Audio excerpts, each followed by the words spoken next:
नमस्कार दोस्तों, मेरा नाम है अमित। स्वागत है आप सबका डिफेंस डिकोड पे। और इस वीडियो में बात करने वाले हैं कुछ टॉपिक को लेके। सबसे पहले बात कर लेंगे एक ऐसे सिस्टम के बारे में जिसको डेवलप किए गए 1.5 से 2 साल हो चुके हैं। यह है DRDO द्वारा बनाया गया शिवा पॉड। तो ये पॉड किस तरह का है उसके बारे में बात करेंगे। इस पॉड को अभी हाल ही में Su-30 MKI पे लगाकर ऑलरेडी टेस्ट कर लिया गया है।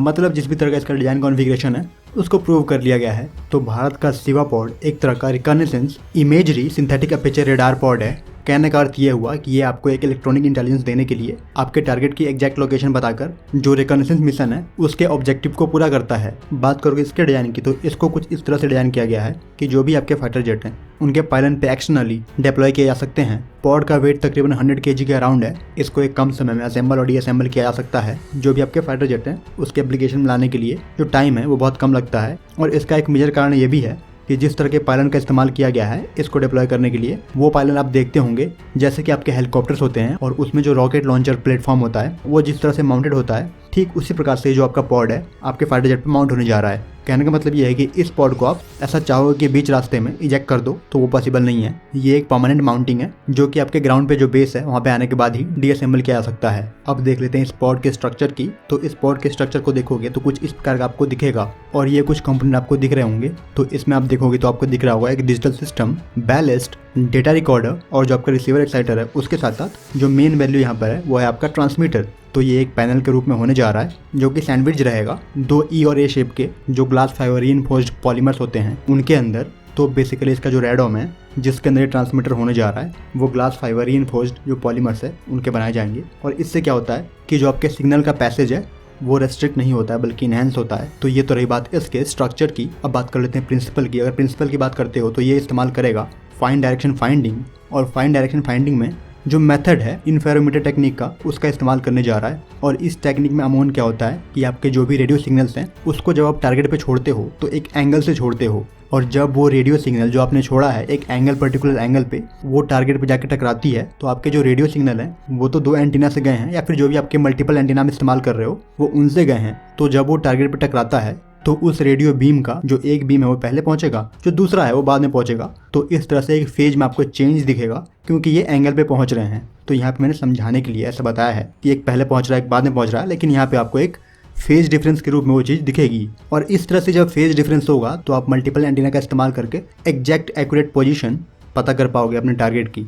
तो कुछ इस तरह का जो प्रिंसिपल है वो इसमें इस्तेमाल होने जा रहा है। और ये कोई स्पेशल वेपन नहीं है। इस तरह के जो भी आपके SAR पॉड होते हैं वो इस तरह की टेक्निक इस्तेमाल करते हैं। तो अब यहाँ पे इंटरेस्टिंग बात ये होगी, अब बहुत से लोग ये जानना चाहेंगे कि हमें एक स्पेसिफिक टारगेट क्यों चाहिए, इमेजरी के लिए या फिर रिकॉग्निसेंस के लिए। तो सपोज करो आपको दुश्मन का कोई एक पर्टिकुलर जो टारगेट है एरिया है उसको हिट करना है। तो यहाँ पे मान लेते हैं कि उस एरिया के बारे में आपको इन्फॉर्मेशन है या एक नक्शा है आपके पास कि आपको उस पर्टिकुलर क्षेत्र को हिट करना है, आपके पास नक्शा है। लेकिन यहाँ पे प्रॉब्लम तब आती है जब आपके दुश्मन के एरिया में जो मोबिलिटी है उनके एसेट्स की, उनके वेपनरी या फिर ट्रूप्स की वो बढ़ जाती है। तो वो एन मौके पे आपको एक डिसएडवांटेज दे जाता है। एग्जाम्पल के रूप में आप ऐसे देख सकते हो कि एक पर्टिकुलर एरिया है जहाँ पे आपको बॉम्ब गिराना है, बॉम्बिंग करनी है, और आपने पुराने मैप के अकॉर्डिंग जो प्लानिंग है वो की हुई है कि ये पर्टिकुलर एरिया है। और दूसरी तरफ आपके दुश्मन को थोड़ी सी भनक हो जाएगी कि आप वहाँ पे बॉम्बिंग करने वाले हो, तो वो ऑलरेडी एक मोबाइल जो सरफेस टू एयर मिसाइल का प्लेटफॉर्म है वो डिप्लॉय करने की वहाँ पे कोशिश करेंगे और उसको छुपाने की भी कोशिश करेंगे। और ये जो कंडीशन है वो आपके लिए रिवर्स होगी। तो कुछ ऐसी बहुत सारी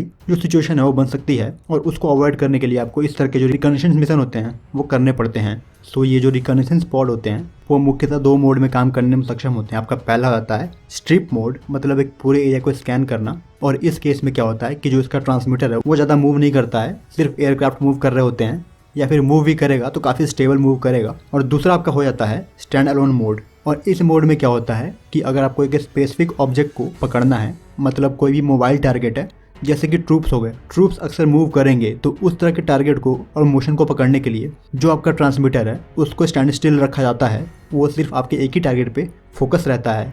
उस पर्टिकुलर एरिया में अगर कोई चेंज हो रहा है ट्रूप्स के टर्म्स में तो वो उसको पता कर लेगा। सो ये जो हमारा शिवा पॉड है वो D बैंड से लेके J बैंड तक की जो फ्रिक्वेंसी है उसमें ऑपरेट करता है। और इससे आपको क्या एडवांटेज मिल जाएगा, शायद इस बारे में मैं पहले भी बात कर चुका हूँ कि मान लो एक फील्ड है जहाँ पे घास उगी हुई है तो उसका जो कलर होगा वो डिफरेंट होगा।